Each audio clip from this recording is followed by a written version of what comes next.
നമസ്കാരം. Arabia this വീക്കിന്റെ ഏറ്റവും പുതിയ അധ്യായത്തിലേക്ക് എല്ലാ പ്രിയപ്പെട്ട പ്രേക്ഷകർക്കും സ്വാഗതം.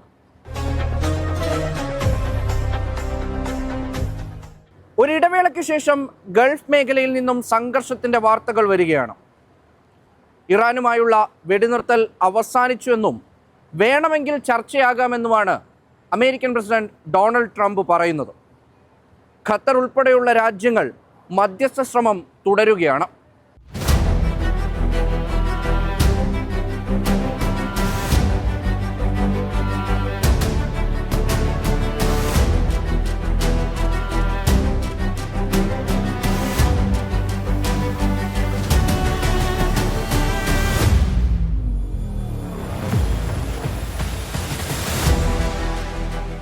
ഗൾഫ് മേഖല ആശ്വാസത്തോടെ കടന്നുപോകുന്നതിനിടയിലാണ് കഴിഞ്ഞ ദിവസങ്ങളിൽ കാര്യങ്ങൾ കീഴ്മേൽ മറിഞ്ഞത്. ഹോർമുസ് തന്നെയാണ് ഇത്തവണയും പ്രശ്നമായത്. ഹോർമുസിൽ സൗദിയുടേതും ഖത്തറിൻ്റേതും ഉൾപ്പെടെയുള്ള കപ്പലുകൾ ഇറാൻ ആക്രമിച്ചു. ഇറാന്റെ അനുമതിയില്ലാതെ കപ്പലുകൾ കടന്നുവെന്നാരോപിച്ചാണ് ആക്രമണമുണ്ടായത്. പിന്നാലെ ഇറാനുമായുള്ള ചർച്ചകൾ കഴിഞ്ഞെന്നും ആക്രമണം ആരംഭിക്കുകയാണെന്നും അമേരിക്കൻ പ്രസിഡന്റ് ഡൊണാൾഡ് ട്രംപ് പ്രഖ്യാപിച്ചു. I don't want to deal with them anymore. They're scum. You know what scum is? They're scum. They're sick people. They're led by sick people. And they're vicious, violent people. And if they had a nuclear weapon, they'd use it. As far as I'm concerned, it's over. I'll speak to our negotiators. They want to negotiate. They're good people. Steve Witkoff, Jared Kushner. But they have to come back to me. As far as I'm concerned, it's just a waste of time dealing with them. They're liars. We make a deal. And if I make a deal with him, we have a deal. And he goes out, he talks. We make a deal. Everyone's agreed. No nuclear weapon. We make a deal. They go outside, talk to the press. They say, we never even talked about it. They are behaving very badly, as they have for 47 years. And, you know, we hit them hard last night after they launched a couple of, you don't have to know about this, you got stuff on your mind. But they launched a couple of drones and one rocket, one missile, and at ships, because they were in the strait, which they have every right to be. And so we hit them very hard last night, very, very hard. Probably hit them hard again tonight. I'll give them a little warning, we're going to hit them hard tonight. But we'll see how it all works out. No, I'm not happy with them, you know. It's like, for instance, we'll have a meeting and we'll talk about the denuclearization of Iran, because that's what the war is. It's not a war, it's really the denuclearization of Iran. And we'll have a meeting and we'll talk about just that. That's because my whole thing is not about regime change. It's not about, although I think it's regime change when you knock out the first group, the second group, and now you're the, I think that's maybe the ultimate regime change. But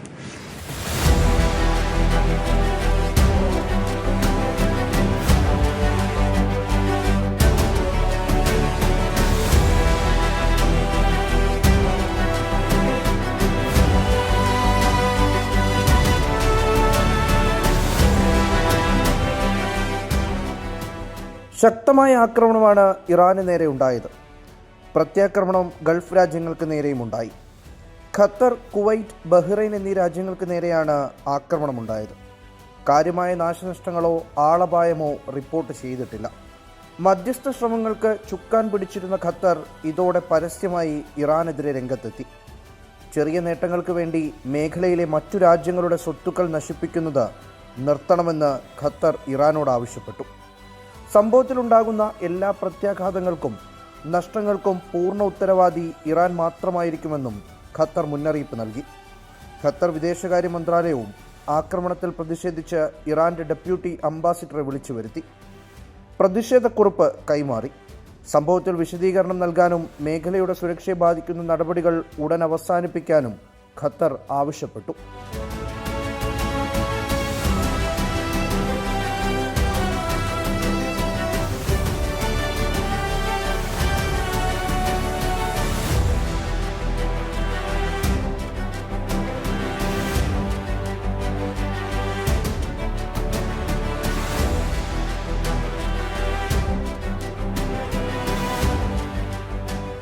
Hormuz കടലിടുക്കിലൂടെ സഞ്ചരിക്കുകയായിരുന്ന എണ്ണക്കപ്പലുകളുടെ ആക്രമണത്തെ Saudi അറേബ്യയും ശക്തമായി അപലപിച്ചു. എല്ലാ പ്രത്യാഘാതങ്ങൾക്കും Iran മറുപടി പറയേണ്ടി വരുമെന്നും Saudi വ്യക്തമാക്കി. ഇറാന്റെ ഇത്തരം ആക്രമണങ്ങൾ അന്താരാഷ്ട്ര നിയമങ്ങളുടെയും ചട്ടങ്ങളുടെയും ഗുരുതരമായ ലംഘനമാണെന്നും കടൽ ഗതാഗത സ്വാതന്ത്ര്യവും സുരക്ഷിതമായ കപ്പൽപാതകളും ഉറപ്പാക്കുന്ന UN സുരക്ഷാ പ്രമേയം 28/17 വിരുദ്ധമാണെന്നും സൗദി വിദേശകാര്യ മന്ത്രാലയം പുറത്തിറക്കിയ പ്രസ്താവനയിൽ ചൂണ്ടിക്കാട്ടി.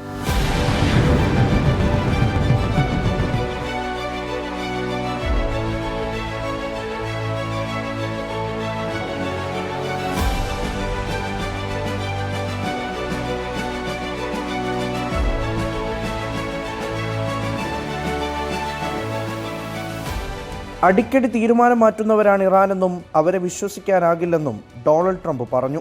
That's not what it's about. It's about we don't want them to have nuclear weapons, and it's denuking or denuclearization. And I think we've made a lot of progress. And they'll get out of the room. We'll talk about it like we're here.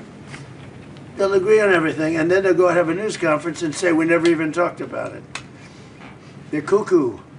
There's something wrong with these people. And for 47 years, they've been the bully of the Middle East, and they're not the bully anymore. They're not the bully anymore. And all we want, it's very simple. They can't have a nuclear weapon. That's what I'm there for. President Trump, sir. President Trump. If they did, they'd use it, and we're not going to let that President happen. Trump, sir. Daniel? Iran തന്നെ വധിക്കാൻ ശ്രമിക്കുന്നു. Iran കൊല്ലാൻ ഉദ്ദേശിക്കുന്നവരുടെ പട്ടികയിൽ താൻ ഒന്നാമതാണ്. Well, I speak about it a lot because, you know, the life of a president is very dangerous. It's 5.2%. You know what a race car driver is? 1/10 of 1%. A bull rider, that looks pretty dangerous to me. It's 1/10 of 1%. No, it's 5.2% is you don't make it. You should have told me you're an excellent reporter. You should have told me that years ago. Maybe I wouldn't have run. It's a very dangerous profession. No, I'm number one on the kill list for Iran. They're lovely people. I'm number one. So I don't know. I can't tell you that, but I don't really care because I'm doing my job and I'm doing it, I hope, better than anybody's ever done it because we have a country that's hot and really, really successful. But I mention it only because it's on the list. I mean, it came out. There was another list came out yesterday, and I'm number one on. I like being number one on TikTok better, but I'm number one on the list for killing. അതിനിടെ നയതന്ത്രവാതിലുകൾ വീണ്ടും തുറന്നിരിക്കുകയാണ് Qatar. അന്താരാഷ്ട്ര തലത്തിൽ സമാധാനവും സുരക്ഷിതത്വവും ഉറപ്പാക്കാൻ Qatar പ്രതിജ്ഞാബദ്ധമാണെന്ന് വിദേശകാര്യ മന്ത്രാലയ വക്താവ് ഡോക്ടർ മജീദ് അൽ അൻസാരിയും വിദേശകാര്യ സഹമന്ത്രി doctor Muhammad bin Abdul Aziz Al ഖുലൈഫിയും വ്യക്തമാക്കി. ലണ്ടനിലെ പ്രശസ്തമായ ഛാദം ഹൗസിൽ നടന്ന ലണ്ടൻ കോൺഫറൻസ് 2026 സംസാരിക്കുകയായിരുന്നു ഇരു നേതാക്കളും. തർക്കങ്ങളിൽ മധ്യസ്ഥത വഹിക്കുന്നത് കേവലം ഒരു വിദേശ നയതന്ത്രമല്ല, മറിച്ച് രാജ്യത്തിൻ്റെ ഭരണഘടന നിഷ്കർഷിക്കുന്ന കടമയാണെന്നും സഹമന്ത്രി അൽ ഖുലൈഫി പറഞ്ഞു. സംഘർഷങ്ങളിൽ ഏർപ്പെട്ടിരിക്കുന്ന എല്ലാ വിഭാഗങ്ങളുമായും ഒരേ സമയം മികച്ച ബന്ധം പുലർത്തുക എന്നതാണ് ഖത്തറിൻ്റെ ശൈലി. എല്ലാ കക്ഷികളോടും സംസാരിക്കുന്നു എന്നതിനർത്ഥം അവരുടെ നിലപാടുകളെ രാജ്യം അംഗീകരിക്കുന്നു എന്നല്ല. വിജയകരമായ മധ്യസ്ഥതയ്ക്ക് 3 പ്രധാന തൂണുകളാണുള്ളതെന്നും അദ്ദേഹം വ്യക്തമാക്കി. എല്ലാവരിലേക്കുമുള്ള പ്രവേശനം, വിശ്വാസ്യത, കഠിനാധ്വാനം. ഖത്തറിൽ നിന്നുള്ള സംഘം മധ്യസ്ഥ ചർച്ചയ്ക്കായി ഇറാനിലെത്തിയിട്ടുണ്ട്. സൗദിയുടെയും പിന്തുണ ഇക്കാര്യത്തിലുണ്ട്.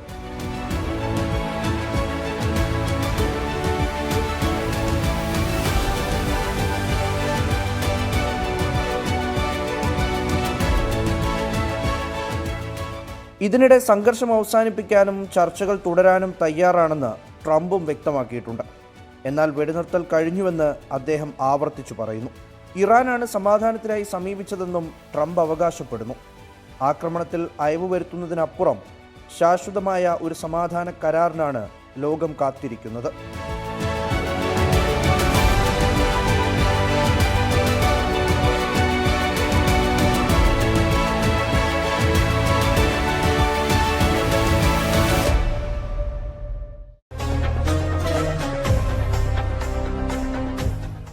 യുഎയിലുള്ള ഇന്ത്യക്കാരുടെ വിസ, പാസ്പോർട്ട്, അറ്റസ്റ്റേഷൻ സേവനങ്ങളിലെ തടസ്സം തുടരുകയാണ്. നിയമക്കുരുക്കിൽപ്പെട്ടതിനാൽ കരാർ ഏറ്റെടുത്ത കമ്പനിക്ക് ഇതുവരെ ചുമതല ഏറ്റെടുക്കാനോ സേവനങ്ങൾ നൽകാനോ കഴിഞ്ഞിട്ടില്ല. അതിനിടെ ഈ സാഹചര്യം മുതലെടുത്ത് ചില തട്ടിപ്പ് വീരന്മാരും രംഗത്തെത്തിയിട്ടുണ്ട്.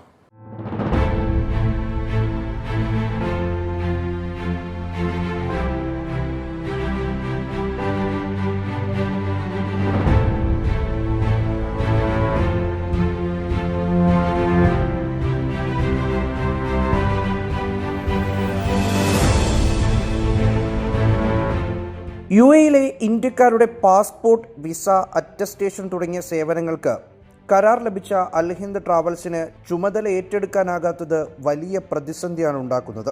കരാറിൽ പങ്കെടുത്ത ചില കമ്പനികൾ ഡൽഹി ഹൈക്കോടതിയിൽ സമർപ്പിച്ച ഹർജി വരും ദിവസങ്ങളിൽ വീണ്ടും പരിഗണിക്കും. ഇന്ത്യൻ എംബസിയും കോൺസുലേറ്റുമാണ് നിലവിൽ ഈ സേവനങ്ങൾ നൽകുന്നത്. രാവിലെ 9 മണി മുതൽ 12:30 വരെ ആകെ 3.5 മണിക്കൂർ സേവനമായിരുന്നു ഈ 2 കേന്ദ്രങ്ങളിലായി ലഭിച്ചിരുന്നത്. പുലർച്ചെ മുതൽ ആളുകളെ തിരക്ക് കൂടിയതോടെ ഓൺലൈനായി അപ്പോയിൻമെൻ്റ് എടുക്കാനുള്ള സംവിധാനം ഒരുക്കിയിട്ടുണ്ട്. book.passportindia.uae.com എന്ന പോർട്ടൽ വഴിയാണ് ബുക്കിംഗ് ചെയ്യാനാവുക. ഇതിന് പിന്നാലെ കോൺസുലേറ്റിലെ വാക്ക് ഇൻ സേവനം നിർത്തി. നിലവിൽ എംബസിയിൽ മാത്രമാകും ഇത്തരത്തിൽ സേവനം ലഭിക്കുക. 9 മണി മുതൽ 11 മണി വരെയാക്കി വാക്കിംഗ് സേവനത്തിൻ്റെ സമയം കുറച്ചിട്ടുണ്ട്.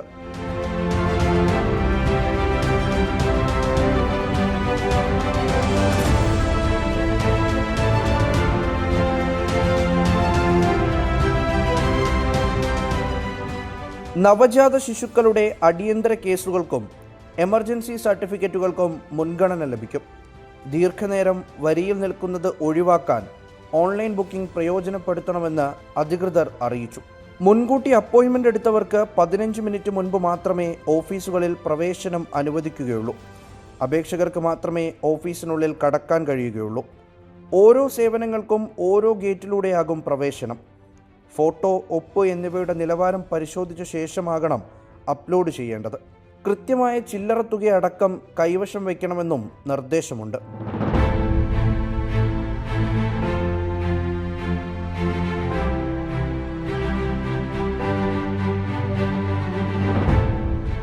നിരവധി ആളുകളാണ് ദിവസവും സേവനങ്ങൾക്കായി 2 കേന്ദ്രങ്ങളിലും എത്തുന്നത്. ചൂടും തിരക്കും ഇവരെ വല്ലാതെ കുഴയ്ക്കുന്നുണ്ട്. ജൂൺ 30-ാം തീയതി എൻ്റെ പാസ്പോർട്ട് എക്സ്പയർ ആവുമായിരുന്നു. പക്ഷെ ഞാൻ കരുതിയത് അൽ ഹിന്ദ് വരികയാണല്ലോ, ആ സമയത്തൊക്കെ എനിക്ക് ആപ്ലിക്കേഷൻ പ്രോസസ്സ് ചെയ്യാമല്ലോ. 1-ാം തീയതി തൊട്ടിട്ട് അവരാണ്. അതിൻ്റെ ഇടയിലാണ് ഒരു ബ്ലാങ്ക് ആയിട്ട് ഇത് നിയമയുദ്ധത്തിലേക്കൊക്കെ പോകുന്നത് നമ്മൾ അറിയുന്നത്. പെട്ടെന്ന് തന്നെ ഈ ഒരു വാർത്ത വന്നപ്പോൾ കോൺസുലേറ്റിൻ്റെ ഭാഗത്ത് നിന്ന്, എംബസിയുടെ ഭാഗത്ത് നിന്ന് നിർദ്ദേശം വന്നു, ജസ്റ്റ് വാക്ക് ഇൻ ആണ്, ഫസ്റ്റ് കം ഫസ്റ്റ് ബേസിൽ നിങ്ങൾക്ക് കിട്ടുന്നത്. ഞാൻ രാവിലെ ഏറ്റവും ആദ്യമായിട്ട് തന്നെ എത്തി. അതായത് 9 to 12:30 വരെ ഒരു ടൈം തന്നിരുന്നു. ഈ സമയത്ത് തന്നെ ഞാൻ കൃത്യമായിട്ട് അവിടെ എത്തുമ്പോഴത്തേക്കും നമ്മുടെ ദുബായിലെ ഇന്ത്യൻ കോൺസുലേറ്റിൻ്റെ മുന്നിൽ വലിയ ക്യൂ ആണ്. അതായത് കുട്ടികളെയും കൊണ്ട് പ്രായമായ ആൾക്കാർ എല്ലാവരും. ഇത് പാസ്പോർട്ട് എക്സ്പയറി മാത്രമല്ല, വിസ, അറ്റസ്റ്റേഷൻ, പല കാര്യങ്ങൾക്ക് വേണ്ടി, പവർ ഓഫ് അറ്റോർണി തുടങ്ങിയ എല്ലാ കാര്യങ്ങൾക്കും വേണ്ടി വന്ന ഒരുപാട് പേരുണ്ടായിരുന്നു. പക്ഷേ അതിൻ്റെ അകത്ത് കയറി കഴിഞ്ഞ് കഴിഞ്ഞാൽ നമുക്ക് ആവശ്യത്തിന് വെള്ളവും നമുക്ക് ഇരിക്കാനുള്ള സൗകര്യം എല്ലാം കോൺസുലേറ്റും എംബസി അവരെ കൊണ്ട് കഴിയുന്ന എല്ലാവിധ സൗകര്യങ്ങളും ചെയ്യുന്നുണ്ട്. പക്ഷേ ഈ വോളിയം എന്ന് പറഞ്ഞു കഴിഞ്ഞാൽ അത്രയും വലിയ ആൾക്കാർ. പിന്നെ അറിയാം, ദുബായിലെ UAE ഇപ്പോഴത്തെ ചൂട് എന്ന് പറഞ്ഞു കഴിഞ്ഞാൽ ഏതാണ്ട് 50 ഡിഗ്രിക്ക് അടുത്തുള്ള ആ ചൂടും സഹിച്ചിട്ട് നമ്മൾ ഇത് നിൽക്കണം.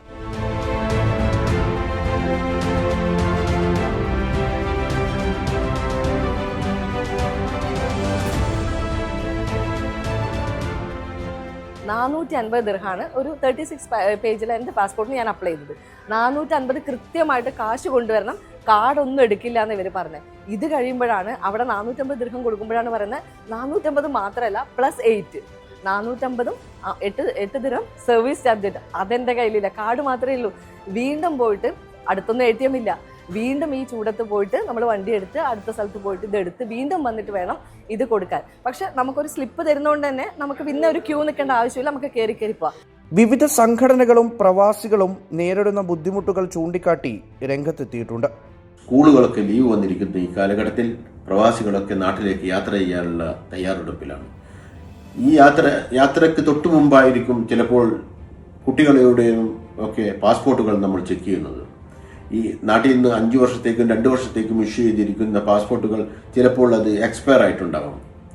ഈ എക്സ്പയർ ആയ പാസ്പോർട്ടുകൾ പുതുക്കാൻ വേണ്ടി ഇനി 2 മാസം 3 മാസം കാത്തിരിക്കുക എന്ന് പറഞ്ഞു കഴിഞ്ഞാൽ അവരുടെ എല്ലാ പ്ലാനുകളും തകിടം മറിയുന്ന ഒരു സ്ഥിതിവിശേഷത്തിൽ കൂടിയാണ് ഇന്ന് കടന്നു പോകുന്നത്. അടുത്ത തവണ കേസ് പരിഗണിക്കുമ്പോൾ ഹൈക്കോടതിയിൽ നിന്ന് അനുകൂല വിധിയുണ്ടാകുമെന്നാണ് ഇവരുടെ പ്രതീക്ഷ.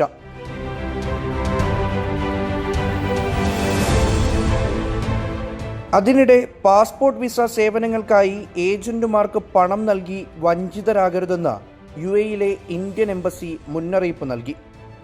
ഈ സാഹചര്യം മുതലെടുത്ത് തട്ടിപ്പ് നടക്കുന്നതിനിടയിലാണ് മുന്നറിയിപ്പ് നൽകിയിരിക്കുന്നത്. സേവനങ്ങൾ ലഭിക്കാനുള്ള പ്രയാസത്തിനിടെ സഹായം നൽകാമെന്ന വ്യാജേന തട്ടിപ്പുകാർ പലരെയും സമീപിക്കുന്നുണ്ട്. പഴയ കരാർ കമ്പനിയുടെ പേരിലും തട്ടിപ്പ് നടക്കുന്നു. എംബസിയോ കോൺസുലേറ്റോ അധികാരപ്പെടുത്തിയിട്ടുണ്ടെന്ന് അവകാശപ്പെടുന്ന സ്ഥാപനമോ അവരുടെ ഏജന്റുമാരോ സമീപിച്ചാൽ അത് വ്യാജമാണെന്ന് തിരിച്ചറിയണമെന്നും എംബസി മുന്നറിയിപ്പ് നൽകുന്നു. സേവനങ്ങൾ നൽകാമെന്ന പേരിൽ ആര് സമീപിച്ചാലും പണം നൽകരുത്. കോൺസുലേറ്റും എംബസിയും നേരിട്ടാണ് നിലവിൽ സർവീസ് നടത്തുന്നത്. ഈ സേവനത്തിന് മൂന്നാം കക്ഷിക്ക് പണം ഈടാക്കാൻ അധികാരമില്ലെന്നും എംബസി പുറത്തിറക്കിയ വാർത്താക്കുറിപ്പിൽ വ്യക്തമാക്കുന്നു. ഇത്തരത്തിൽ ആരെങ്കിലും പണം വാങ്ങിയാൽ ഉടൻ എംബസിയിലോ കോൺസുലേറ്റിലോ അറിയിക്കണം. UAE-യിലെ ഇന്ത്യൻ നിവാസികൾ ജാഗ്രത പാലിക്കണമെന്നും ഇത്തരത്തിലുള്ള സേവനങ്ങൾക്കും അതുമായി ബന്ധപ്പെട്ട വിവരങ്ങൾക്കും ഔദ്യോഗിക ചാനലുകളെ മാത്രം ആശ്രയിക്കണമെന്നും മുന്നറിയിപ്പിലുണ്ട്.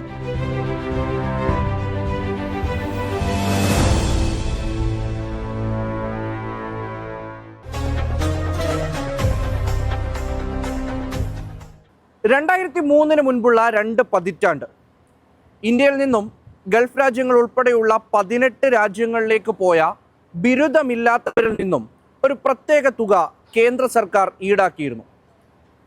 എമിഗ്രേഷൻ ക്ലിയറൻസിൻ്റെ ഭാഗമായി ഈടാക്കിയ ഈ തുക പലർക്കും തിരിച്ചു നൽകിയിട്ടില്ല.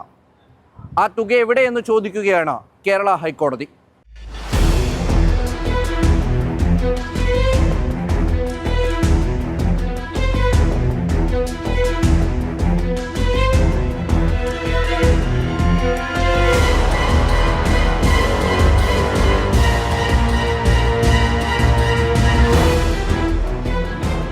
(1983) മുതൽ 2003 വരെയുള്ള 2 പതിറ്റാണ്ട് വിദേശത്തേക്ക് പോയ ലക്ഷക്കണക്കിന് സാധാരണക്കാരായ തൊഴിലാളികളെ ബാധിക്കുന്നതാണ് വിഷയം.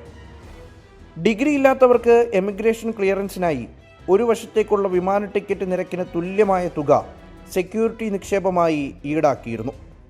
ഈ ഘട്ടത്തിൽ വിദേശത്തേക്ക് പോയ പ്രവാസികളിൽ നിന്നും ഇത്തരത്തിൽ ഈടാക്കിയ പണത്തെക്കുറിച്ച് പലതവണ രാഷ്ട്രീയ നേതാക്കളുടെ ശ്രദ്ധയിൽപ്പെടുത്തിയെങ്കിലും ഇടപെടൽ ഉണ്ടായിരുന്നില്ല. മാധ്യമസ്ഥാപന ഉടമയും സാമൂഹ്യ പ്രവർത്തകനുമായ മാത്തുക്കുട്ടി കടോൺ അഡ്വക്കേറ്റ് ജോസ് എബ്രഹാം മുഖേന കേരള ഹൈക്കോടതിയിൽ പൊതുതാൽപര്യ ഹർജി നൽകിയിരുന്നു. ഈ ഹർജിയിലാണ് ECR ഡെപ്പോസിറ്റ് ഇനത്തിൽ നിലവിൽ എത്ര തുക കേന്ദ്രത്തിൻ്റെ കൈവശമുണ്ടെന്ന് പരിശോധിച്ച് ജൂലൈ 29-നകം സത്യവാങ്മൂലം സമർപ്പിക്കാൻ കോടതി നിർദ്ദേശം നൽകിയത്. Immigration clearance not required. Immigration act 1982 പ്രകാരം അണ്ടർ ഗ്രാജുവേറ്റ്സ് ആയിട്ടുള്ള ഇന്ത്യക്കാർ UAE ഉൾപ്പെടെയുള്ള 18 രാജ്യങ്ങളിലേക്ക് പോകണമെങ്കിൽ, ജോലി അന്വേഷിച്ച് പോകണമെങ്കിൽ 1 വേ എയർ ഫെയർ എക്സ്ട്രാ ഡിപ്പോസിറ്റായി വെക്കണമായിരുന്നു. UAE, സൗദി, കുവൈറ്റ്, ഒമാൻ ഇങ്ങനെയുള്ള 18 രാജ്യങ്ങളുണ്ട്. 1982 മുതൽ ഇമിഗ്രേഷൻ ആക്ട് 1982 പെർവ്യൂവിൽ 1 വേ എയർ ഫെയർ കെട്ടിവെക്കേണ്ടി വന്നു അണ്ടർ ഗ്രാജുവേറ്റ്സ് ആയിട്ടുള്ള ഇന്ത്യക്കാർ ഈ പറയുന്ന 18 രാജ്യങ്ങളിലേക്ക് വരണമെങ്കിൽ. 2003 അത് പ്രവാസി ഭാരതി ബീമാ യോജന എന്നുള്ള ഇൻഷുറൻസ് സ്കീം കൊണ്ടുവന്ന് ഈ സ്കീം നിർത്തലാക്കി. അപ്പോൾ അതുവരെ 21 വർഷത്തോളം ഗൾഫിലേക്ക് വന്ന ഇന്ത്യക്കാർ, ലക്ഷോപലക്ഷം വരുന്ന ഇന്ത്യക്കാരുടെ കയ്യിൽ നിന്നും 1 വേ എയർ ഫെയർ ഡിപ്പോസിറ്റായി വാങ്ങി. എൻ്റെ കയ്യിൽ 2000 മുതൽ 2003 വരെയുള്ള എത്ര പേർ പുറത്തു വന്നു എന്നുള്ളതിൻ്റെ കണക്കുണ്ട്. ഏതാണ്ട് 14 ലക്ഷത്തോളം പേർ ഈ 3 വർഷത്തിൽ തന്നെ പുറത്തു വന്നിട്ടുണ്ട്. അപ്പോൾ ഒരു മിനിമം 5000 രൂപയാണ് ഒരു സൈഡ് എയർ ഫെയർ എങ്കിൽ നിങ്ങൾ ആലോചിക്കേണ്ടത് എത്ര കോടി രൂപ, എത്ര ആയിരം കോടി രൂപയാണ് ഇത്തരത്തിൽ ഗവൺമെൻറ് പ്രൊട്ടക്ടർ ഓഫ് എമിഗ്രൻ്റ് എന്ന് പറയുന്ന സ്ഥാപനം വാങ്ങിവെച്ചിരിക്കുന്നു.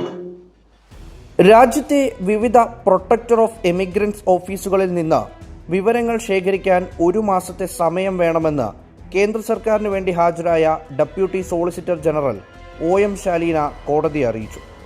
ശേഖരിച്ച ചില സെക്യൂരിറ്റി നിക്ഷേപങ്ങൾ യഥാർത്ഥ നിക്ഷേപകർക്ക് ഇതിനകം തന്നെ തിരികെ നൽകിയിട്ടുണ്ടെന്നും സോളിസിറ്റർ ജനറൽ വ്യക്തമാക്കി.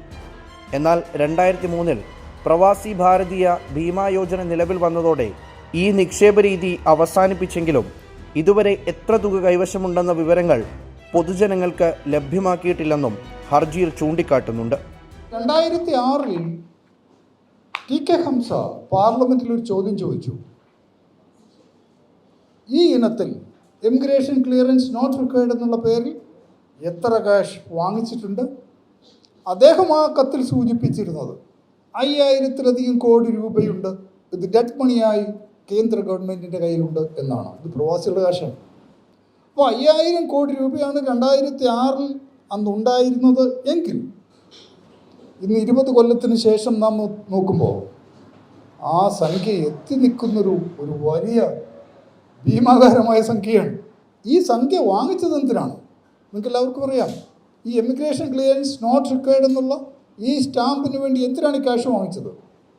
എംപ്ലോയീസ്, അണ്ടർ ഗ്രാജുവേറ്റ്സ് ആയിട്ടുള്ളവർ പുറത്തേക്ക് വരുമ്പോൾ അവർക്ക് ലീഗൽ എയ്ഡ് കൊടുക്കുക, അവരെ തിരിച്ചു കൊണ്ടുപോകാനായി ആവശ്യമുള്ള പൈസ ഉണ്ടാക്കുക. അതിനു വേണ്ടിയിട്ടാണ് ഈ പൈസ ഡിപ്പോസിറ്റായി വാങ്ങിച്ചത്.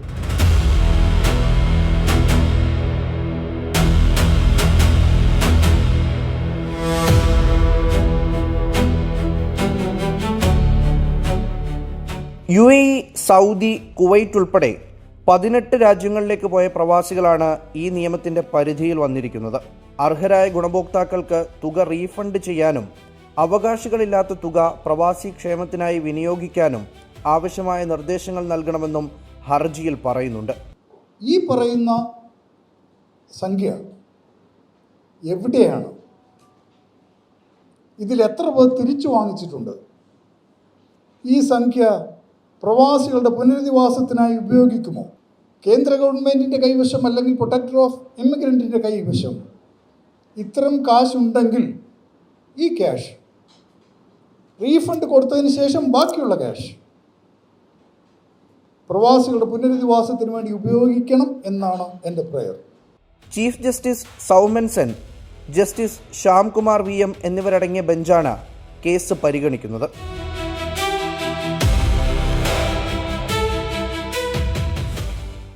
അറേബ്യ ദിസ് വീക്കിന്റെ ഈ അധ്യായം ഇവിടെ പൂർത്തിയാകുന്നു. അടുത്ത ആഴ്ച ഇതേ ദിവസം ഇതേ സമയം കാണാം. Good bye. ലോകത്തെവിടെയായാലും ഏത് സമയത്തും 24 വാർത്തകളും ഓഗ്മെന്റഡ് റിയാലിറ്റി പാക്കേജുകളും എക്സ്പ്ലെയിനറുകളും വിശദമായി കാണാൻ ഞങ്ങളുടെ യൂട്യൂബ് ചാനൽ നിങ്ങൾക്ക് സബ്സ്ക്രൈബ് ചെയ്യാം.